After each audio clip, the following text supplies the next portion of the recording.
لاکھوں کروڑوں درود نبی پاک صلی اللہ علیہ وآلہ وسلم کی ذات مبارک پر، جن کے متعلق میرا رب حدیث قدسی میں فرماتا ہے کہ نبی، اگر میں تجھے پیدا نہ کرتا تو زمین و آسماں پیدا نہ کرتا، اگر میں تجھے پیدا نہ کرتا تو اپنے رب ہونے کا اظہار نہ کرتا۔ ناظرین اکرام، آج ہمارا جو ٹاپک ہے وہ ہے کون سے جرائم میں ضمانت فوری طور پر نہیں کروانی چاہیے۔ تو جناب ناظرین اکرام، آپ پاکستانی ہیں، اوورسیز پاکستانی ہیں، اگر آپ نے کوئی لیگل اوپینین لینی ہے، قانونی مشورہ لینا ہے، کوئی کیس تیار کرانا ہے، کسی کیس کا جواب تیار کرانا ہے، تو آپ ہم سے رابطہ کر سکتے ہیں۔ ہمارا واٹس ایپ نمبر ہے 0300426278۔ تو جناب چلتے ہیں، کون سے جرائم میں ضمانت فوری طور پر نہیں کروانی چاہیے۔ ہر جرم میں ضمانت لینا لازمی فائدہ مند نہیں ہوتا، بعض اوقات فوری ضمانت کروا لینا الٹا نقصان دہ بھی ثابت ہوتا ہے۔ وکالت میں ایک اصول سمجھا جاتا ہے کہ ضمانت کا ٹائم اور سٹیج بھی اتنا ہی اہم ہے جتنا ضمانت لینا۔ تو جناب ایسے جرائم جہاں فوری ضمانت نہ کروانا بہتر ہوتا ہے۔ قتل، پاکستان پینل کوڈ 302، اگر ایف آئی آر بالکل جھوٹی اور من گھڑت ہو اور ملزم موقع پر موجود نہ ہو تو فوری ضمانت کی بجائے پہلے انویسٹیگیشن میں خامی آنے دیں پھر ضمانت لیں۔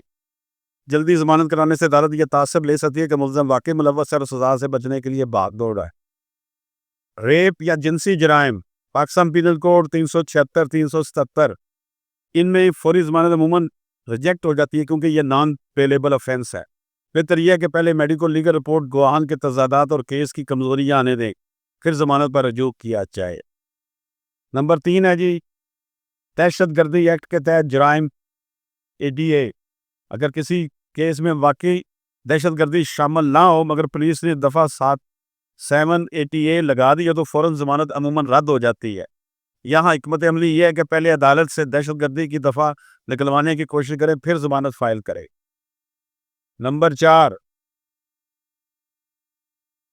FIA، NAB, fraud references. ان کیسز میں فوری ضمانت کی بجائے اکثر فائدہ یہ ہوتا ہے کہ پہلے انویسٹیگیشن ٹیم کو چیلنج کیا جائے یا انکوائری کے قانونی نقائص نکالے جائیں، اس کے بعد ضمانت کا امکان بڑھ جاتا ہے۔ نمبر 5 ہے جی اجتماعی لڑائی جھگڑا، سیکشن 147 148 149 پاکستان پینل کوڈ۔ اگر FIR میں سب کو شامل کر دیا گیا تو فوری ضمانت دینے کی بجائے پہلے پولیس کی تفتیش میں کردار کی تخصیص یعنی کہ اسپیسیفک رول واضح ہونے دے، بعد میں ضمانت زیادہ آسان ہو جاتی ہے۔ تو عام اصول یہ ہے، جنرل اصول یہ ہے ناظرین اکرام، کہ اگر FIR بالکل جھوٹی اور بے بنیاد ہے فوری ضمانت اکثر رد ہو جاتی ہے۔ بہتر ہے کہ پہلے تفتیشی نقائص سامنے آئے۔ اگر FIR میں واضح جھول یا دیر سے اندر آ جائے تب فوری ضمانت فائدہ مند ہو سکتی ہے۔ اگر جرم نان بیلیبل آفینس میں آتا ہے تو عموماً ضمانت بعد از گرفتاری میں کامیابی کا امکان زیادہ ہوتا ہے۔ اللہ حافظ۔